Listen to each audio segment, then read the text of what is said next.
I discovered Bitcoin in like 2013 or 14, basically buying fake IDs on the Silk Road at the same time as Venezuela was going through the worst hyperinflation that the world has seen. We're going all in on it. We're putting all our money into it. We're staking our careers. The toughest thing has been the moment of deep uncertainty. We raised our first fund in 2022 and we had a bunch of money going into the FTX or going into the Luna crash. Just want to back the best founders that are building the biggest bot networks that are disrupting real world use cases.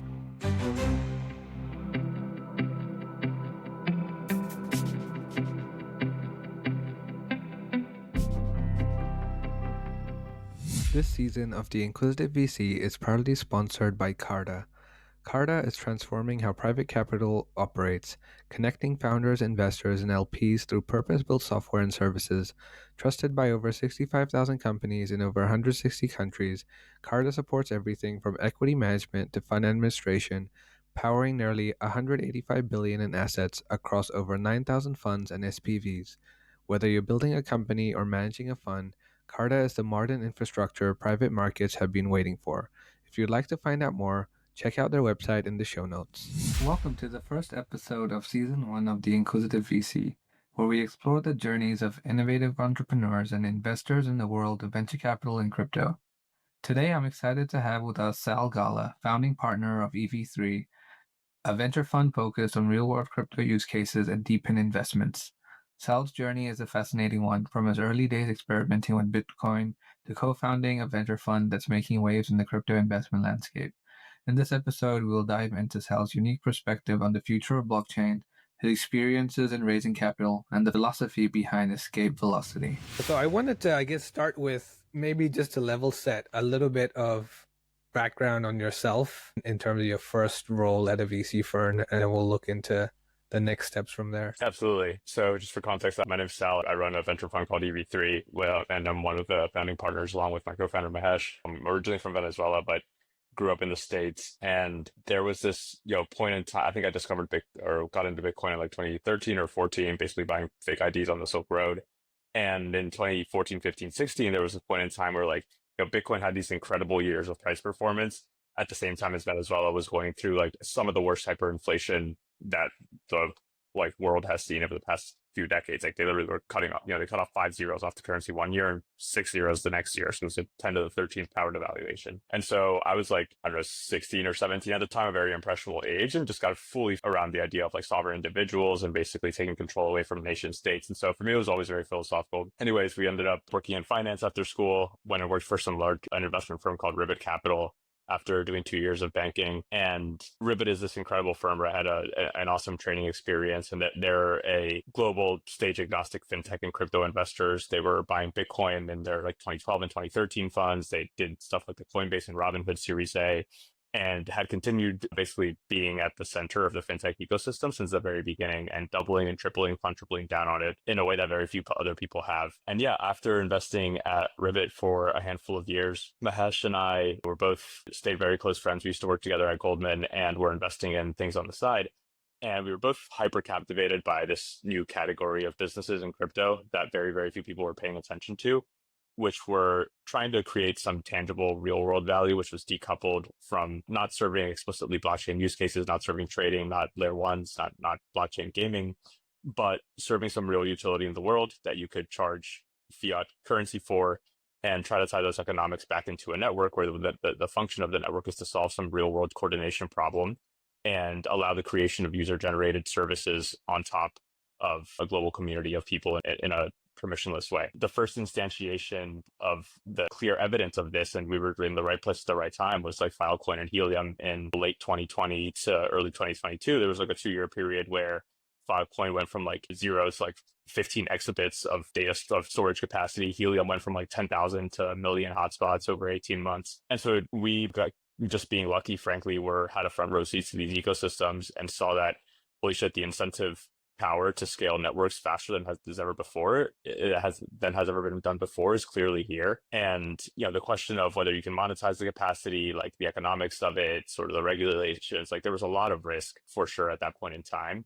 but there was also lightning in a bottle. And for us, it felt like nobody else in crypto was paying attention to it. It was very hard to get it through IC at, people didn't understand. Our friends weren't excited about it. There just weren't any mental models for these types of businesses in crypto because the cohort of people who had made money in crypto and started funds and everything had done it investing in these other categories that were very crypto native. And so we thought there was a point in time opportunity whereby the design space of what real world crypto use cases were starting to emerge was going to expand massively. And we felt that we could build an edge. There was investors were not giving it enough credit to the point where if we really went all in on the ecosystem, we can build a sustainable edge and invest there. And so that's what we've been up to for the past few years, investing in DePin and other real world use cases like zkTLS and building out different events, conferences, podcasts, media analytics tools, and other public goods for the community to help it accelerate faster. Love it. And I guess to kind of get into a little bit of the weeds, why did you choose the name Escape Velocity? And what's the more detailed thesis around that thinking of it? Yeah, I got to give Mahesh credit for this because thank God we didn't, but I wanted to name EV3. I'm a huge Atlas Shrugged, but again, I read Atlas Shrugged at the same time that I was getting into Bitcoin, and Venezuela was having this hyperinflationary period, so I got very killed by it, and I wanted to name it the 22nd Century Token Company or something dumb like that. And Mahesh made the choice to call it EV3.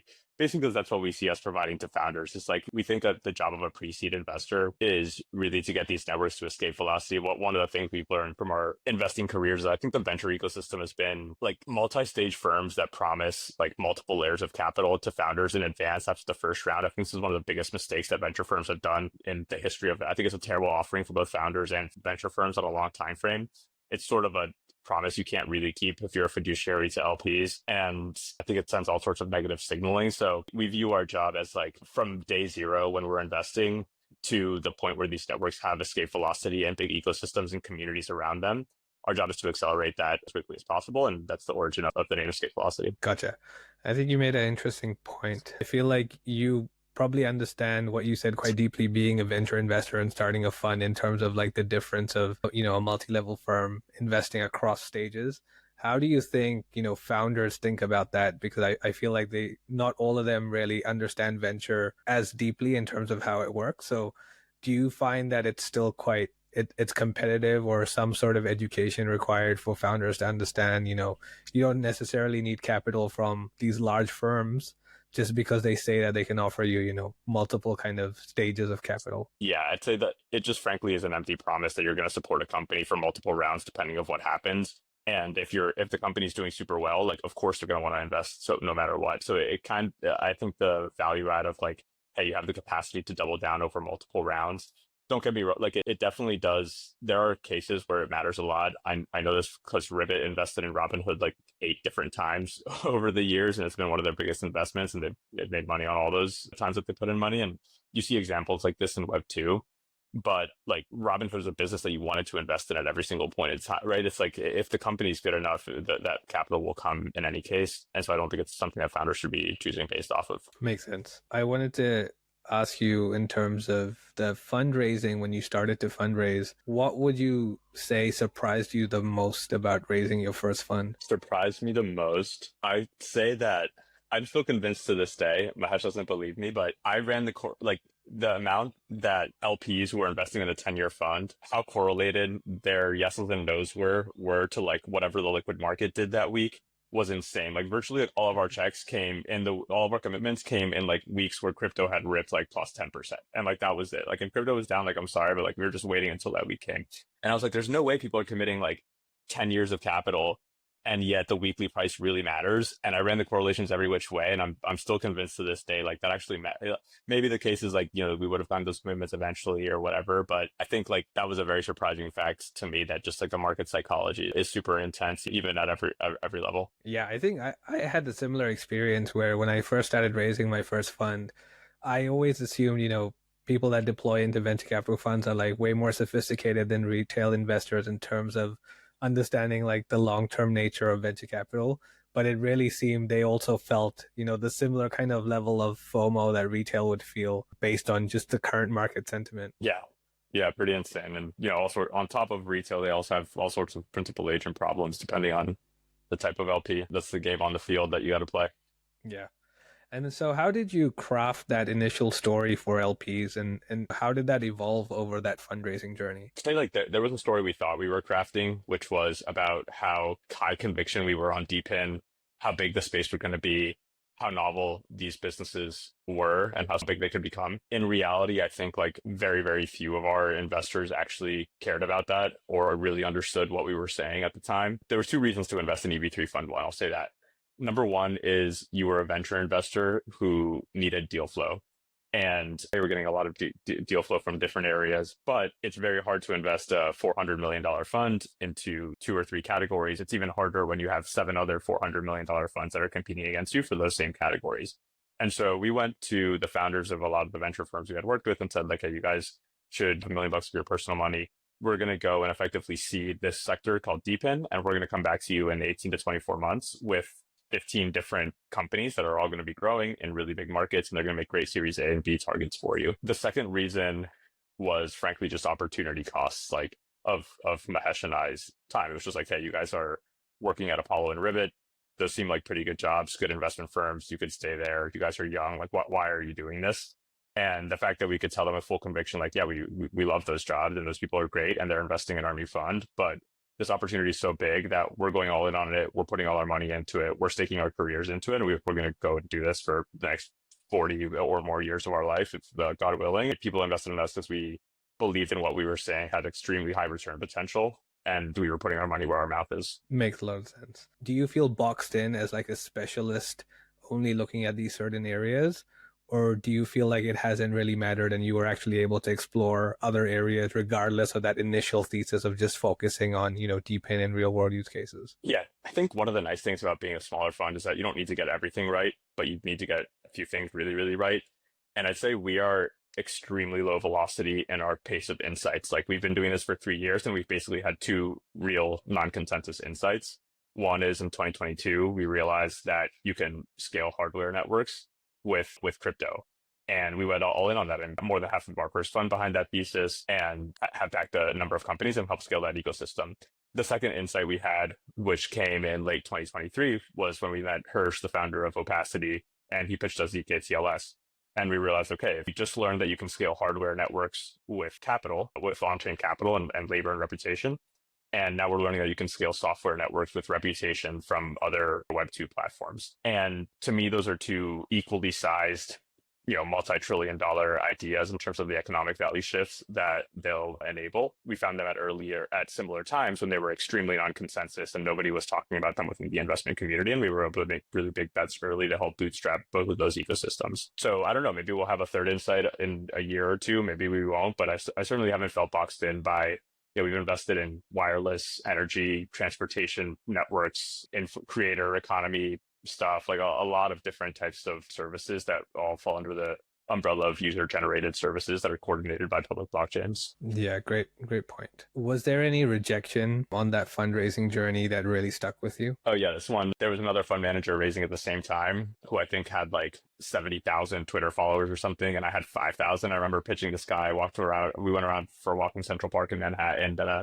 took a bus in specifically to come meet this guy. And after like an hour walk, he was like, "Yeah, but like this guy has like 70,000 Twitter followers. Like he's just gonna see all the deal flow." And I was like, "Man, fuck that! Like that's one that I won't forget." But anyways, did that push you to care more about Twitter, or you realize that that's just false signal? Nah, there's capital that will chase Twitter followers. That's okay. I don't need to play in that part of the world. Yeah, fair. And what advice did you receive from like other GPs that you were talking to or pitching that turned out to be completely wrong or surprisingly very true? I think probably the best advice was from my old boss, Mickey at Ribbit. When we started EV3, he basically told us like, buckle in, you better like really believe in this because it's going to be a long ass time. He was like, look, I started in fintech when I was like 17 years old and now I'm 45 and people just started to give a shit like 5 years ago. So he was basically like, look, if you guys have conviction in DePin, that's great, but like don't expect this to play off in 2 years. Don't expect it to play out in 10 years. Like this thing is going to take a while. And I think that's the attitude you got to have when starting a venture firm, especially when doing something is focusing on a sector that's really non-consensus like fintech was in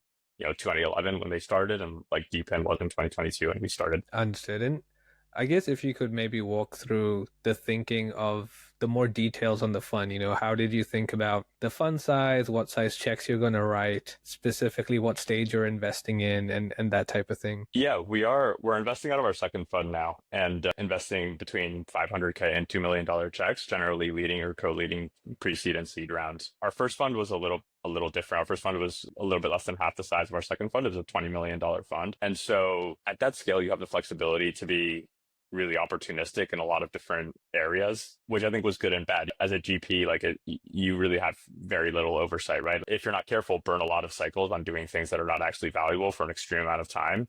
And sometimes those bets play out and everyone's happy. And a lot of times it ends up being for nothing. And in fund one, we were really lucky to have the great partners who supported us to do some experimenting. And we did OTC investments, we bought locked tokens. We did a bunch of on-chain liquidity. We did some Series A investing. We did a lot of first check investing into DePin, which was our core. And what we figured out was that there are a lot of ways to make money in crypto. And sometimes as a function of just being deep in the ecosystem, you see the opportunity to pick up, a nickel or dime here or there along the road. It's focus is the most important thing. And what we really lived for was working with founders to get them from zero to that escape velocity stage. And so that's all we're doing now in our second fund is focusing exclusively on, leading a small number of rounds, working extremely closely with founders. And it's something that our LPs are excited to support. How do you do decision making in your firm? You and Mahesh are the two, founding GPs. How does that work? Are you unanimously have to agree, or you both get to kind of make your own calls? It's a balance. I'd say probably half of our deals we agree on. Half of them, it's if one of us pounds the table and says hey, this is my pound the table bet for the next 3 months, then we respect that. And honestly, those have probably been our better bets, the ones where we have disagreed on. So yeah, this is the nice thing about having a small invest. I've known Mahesh now for 7-8 years, and I talked to him more than anybody else in my life, frankly. So it's the dynamic between investing is really well understood, and we sort of understand what kind of risks each other like to take, which is the most important, I think, thing. And we've learned over time that I have crazy risk tolerance on certain aspects and very small risk tolerance for certain other types of risks, and he has the opposite in some ways. And so when we think about opportunities and when we're debating them, it's the fact that I sort of know his biases, and he can put a mirror in front of me to tell me my biases when I'm looking at an investment is the most valuable piece of our process. Yeah, I guess that's super helpful to have someone to bounce ideas off with as well. What would you consider your edge, and how do you maintain it? So the edge is always founder reputation. Our edge is how founders talk about us when we're not in the room. I think that's true. Venture as a service business is how we look at it. And that's what we try to build. And because we're a small team, we have to build that in very few select places. And so our process is hey, we identify these insights like DePin or zkTLS. If they're non-consensus and we believe in them, we bet really big to build out those ecosystems. And then we do everything we can to support those founders in that early ecosystem so that when the ecosystems are growing, they've developed and they're attracting a lot of capital, we see everything first and we have close personal relationships with the people that matter. And so it's twofold. We're never going to have an edge investing in DeFi or in layer ones, and that's okay for us. But we have to be the best investors that are pursuing these novel ecosystems that we see, and we have to really bet big and bet right within those ecosystems when we find them. Do you have an opinion on token investing compared to equity investing? Well, as a pre-seed investor, you often get both, and so you're a little bit more insulated than later stage investors from an actual exposure perspective. I think equity markets are just generally entirely cooked. Mahesh and I were both Goldman bankers. We have seen how those markets get created, and there's a lot of inefficiencies to them.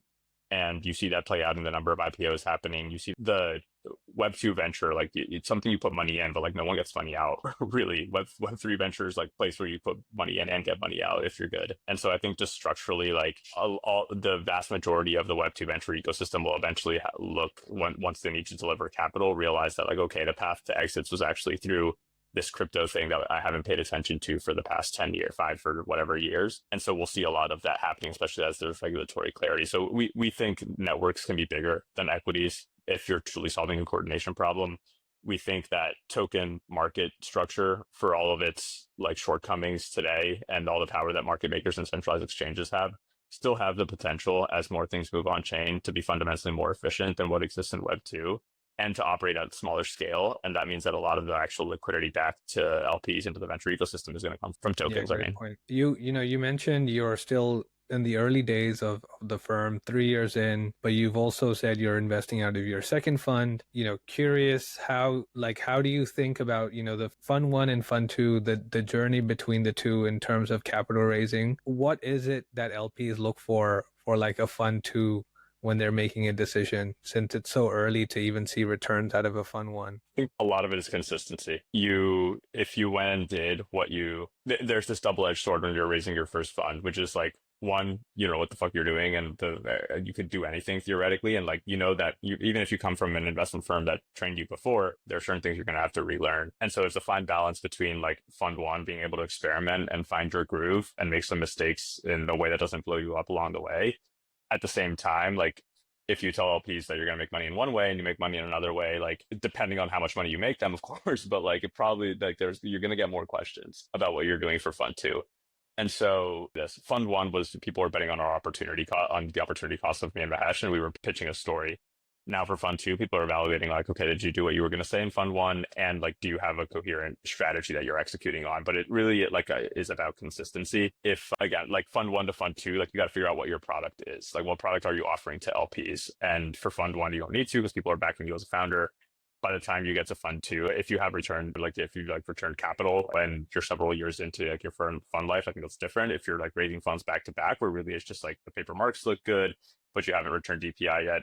What folks are looking for is like consistency, coherency of the strategy, and frankly, like a lot are on co-founder alignment, and that's something that LPs care a ton about because it ends up being the thing that actually breaks up those partnerships in the long term. It's just like GPs, arguing over economics or about control or the future strategic rationale or transactions. And so really trying to understand the relationship between the GPs. And you mentioned one thing that I'm curious about in terms of, coming out of another fund that you were previously working in, you probably have to unlearn some things.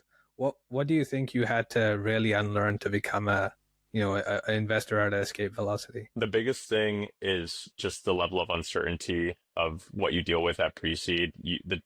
The underwriting is fundamentally different. And I would say in our first fund, whenever we were close on a decision and our conviction on the founder was different than our conviction on the thesis, and we chose to go with whatever like the thesis said, and we felt really smart about it, ended up being completely wrong in both directions. Like when we were super excited about a thesis, but so on a founder, and we decided to make a bet, terrible decision.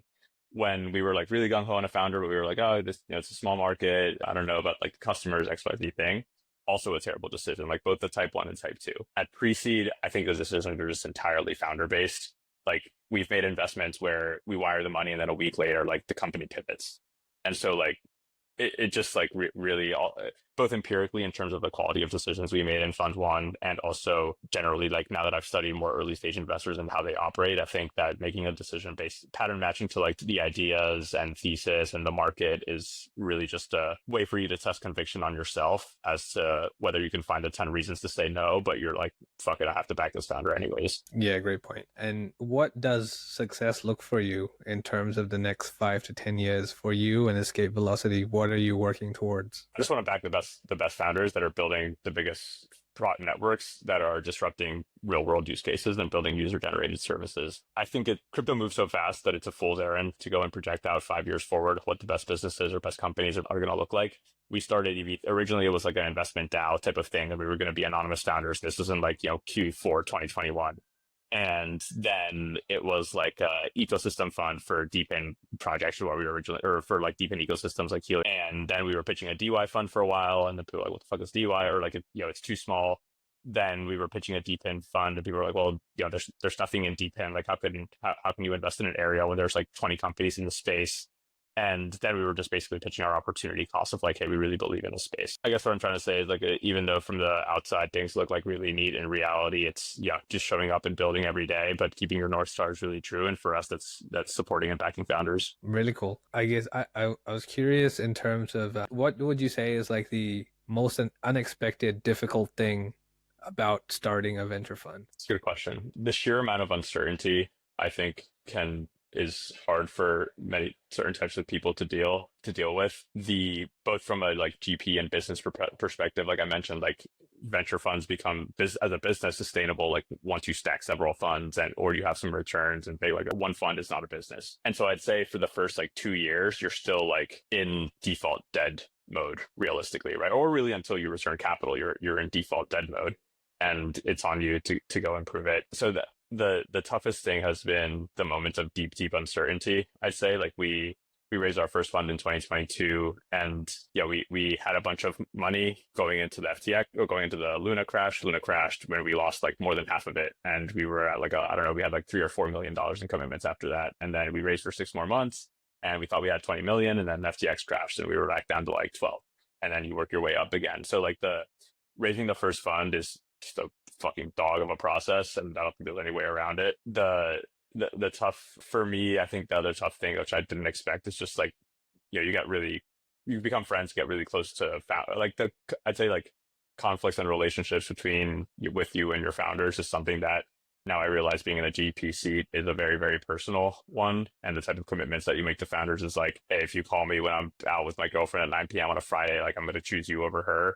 And you end up getting really close to these people because of that. That means that when it goes south, it can feel really personal too. And yeah, it's something I think you don't get as employee of an investment firm, but you definitely feel it as the owner of one. Yeah, that's a great point. What would be the biggest piece of advice you'd give to someone starting or wanting to start a venture fund, or maybe even starting to raise their second fund? For someone starting, I'd say choose the right co-founder. By far the number one thing. For someone raising a second fund, we're just here now, so I'm not qualified to give advice there yet. Maybe next time on the pod in a few years we can give some tips there. Cool. No, fair enough. And finally, what would you say is one secret obsession of yours that nobody knows about? Secret obsession that nobody knows about. A few people know this, but one of the reasons, actually before Bitcoin, one of the things that got me into crypto and distributed computing originally was SETI. There was one of the first distributed computing applications that came out was called SETI at Home. It's basically, I'm here in San Juan in Puerto Rico. There's a telescope called in like 30 minutes away from here. It's a like 1.5 acre long telescope called Arecibo. They had this project where they were trying to like scan very, very low power, low frequency radio waves to try to search for signs of extraterrestrial intelligence. And this thing is like in the middle of the jungle in Puerto Rico. Like you can't like have like, it's not like a data center there, right? So you can't process these huge amounts of data. And so what they came up with was a screensaver where anyone could download it. They would basically like batch up these huge packets of radio wave data, send it to you, and like while your computer was running its screensaver back in like the early and mid 2000s, it would run these kind of hashes in the background and basically scan for, you know, certain frequency dissociate, or like I think they scanned for like prime numbers to prove that there was some sign of intelligent life out there. And that was my original, like, you know, that then got me like into going deeper into like the deep web and torrenting, and then the Silk Road and like Bitcoin and all that other stuff. And I actually have, maybe you can see this, like I have this like from one of our portfolio companies. This is a telescope that I keep here, which the sky's quite clear here in San Juan. So astronomy is the secret obsession that I don't think a lot of my crypto friends know about. That's pretty cool. It looks like a really cool telescope as well. Yeah, it's called Unistellar. We recently invested in a DePin project that will allow owners of these telescopes and others to basically pool their telescopes to provide satellite tracking and other services. So you can earn some points for running your telescope. I'm sure in New Zealand the night sky is probably pretty nice. Yeah, no, it's definitely pretty good. That's pretty cool. I should check it out. But that's great, Sal. I appreciate you taking the time to come on. I'm sure we'll probably have you back on maybe in a few more years to see how your thesis on escape velocity has played out. Yeah, thank you, man, for having me on. This has been a blast.